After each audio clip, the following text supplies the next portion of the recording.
মাটির সঙ্গে কোলাকুলি, মাটি দিয়া সোনার দান ফলায়। চট্টগ্রামের বোয়ালখালীর পূর্ব গোমদণ্ডিতে লোকসংস্কৃতির অমর কবিয়াল রমেশ শীলের ১৪৯তম জন্ম উৎসবের দ্বিতীয় দিনও ছিল শ্রদ্ধা, স্মৃতিচারণ আর অঙ্গীকারের আবহ।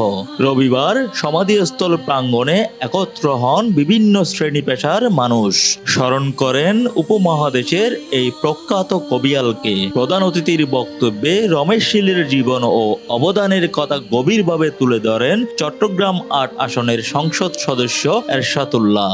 ১৪৯ বছর আজকে যে ওনার জন্মবার্ষিকী, আজকে যদি বেঁচে থাকতেন উনি, যদি এখনো উনি আমাদের মাঝে বেঁচে আছেন, উনি মরেও কিন্তু অমর হয়ে আছে। এবং যে আধ্যাত্মিক চেতনা ওনার মনের মধ্যে জাগ্রত ছিল, এবং সেই চেতনার মাধ্যমে ওনার গান, ওনার বিভিন্ন সৃষ্টি উনি মানুষের জন্য রেখে গেছেন। তিনি বলেন, রমেশ শীল শুধু একজন কবিয়াল নন, তিনি বোয়ালখালীর ঐতিহ্যকে উপমহাদেশের মানুষের হৃদয়ে পৌঁছে দিয়েছেন। তবে আমি আপনাদেরকে কথা দিচ্ছি, যেহেতু এই মানুষটি গুণী মানুষের, ওনার কর্মকাণ্ডগুলি ধরে রাখার জন্য কিছু করা আমাদের দায়িত্ব, সামাজিক দায়িত্ব।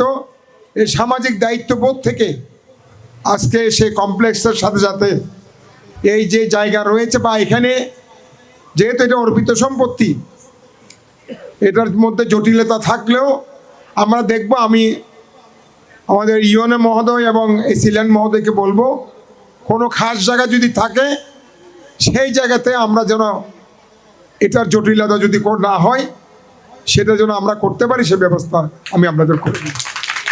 অনুষ্ঠানের মূল্যবান বক্তব্য রাখেন মহান অতিথি শ্রী অদুল কান্তি চৌধুরী।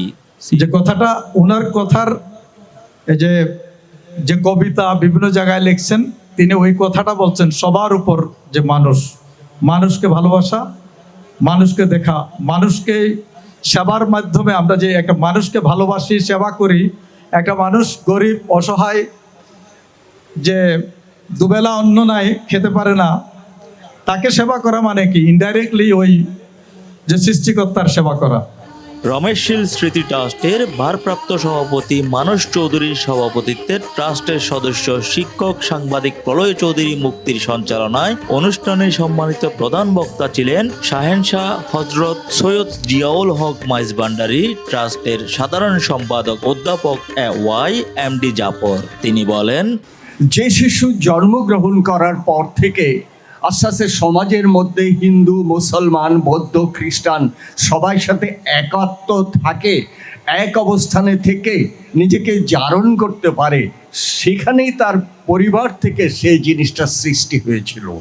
মানবিক মূল্যবোধ, মানবিক চেতনা, মানবিক প্রেম, সকলের প্রতি ভালোবাসা। অনুষ্ঠানে স্বাগত বক্তব্য রাখেন রমেশ শীল স্মৃতি ট্রাস্টের কোষাধ্যক্ষ কাজল শীল। বিশেষ অতিথি ছিলেন চট্টগ্রাম দক্ষিণ জেলা বিএনপির যুগ্ম আহ্বায়ক চেয়ারম্যান আজিজুল হক, দক্ষিণ জেলা বিএনপির সদস্য শওকত আলম, উপজেলা বিএনপির সাবেক আহ্বায়ক ইসহাক চৌধুরী, দক্ষিণ জেলা বিএনপির নেতা মেহেদী হাসান সুজন, বোয়ালখালী পূজা উদযাপন কমিটির সভাপতি স্বপন শীল, সাবেক উপজেলা যুবদলের সাধারণ সম্পাদক ও বোয়ালখালী থানার ওসি মাহবুজুর রহমান। অনুষ্ঠানে বিভিন্ন রাজনৈতিক, সামাজিক ও সাংস্কৃতিক ব্যক্তিত্বরা উপস্থিত ছিলেন। বক্তারা বলেন, রমেশ শীলের সৃষ্টিকর্ম শুধু ইতিহাস নয়, এটি আমাদের সাংস্কৃতিক আত্মপরিচয়ের অংশ। তারা লোকসংস্কৃতি সংরক্ষণ ও চর্চার উপর গুরুত্ব আরোপ করেন। শুধু বোয়ালখালীর কৃতি সন্তান না, পুরো বাংলাদেশের কৃতি সন্তান।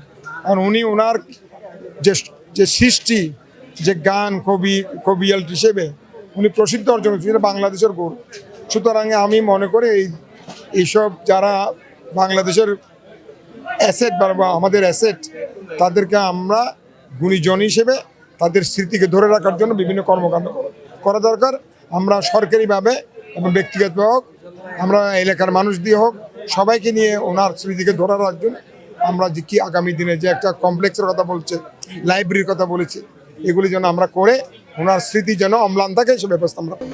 কবির 149তম জন্মবার্ষিকী উপলক্ষে দুদিন ব্যাপী সাংস্কৃতিক পরিবেশনায় প্রাণ ফিরে পায় অনুষ্ঠানস্থল।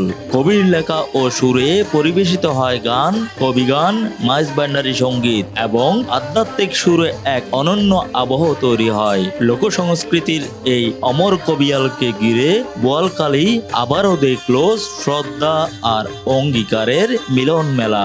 রমেশ শীল শুধু ইতিহাসে নন, তিনি বেঁচে আছেন মানুষের কণ্ঠে, গানে আর হৃদয়ে। রাজীব সেন প্রিন্স, চট্টগ্রাম সংবাদ প্রতিদিন। দোজাহানের মালিক বাবা মা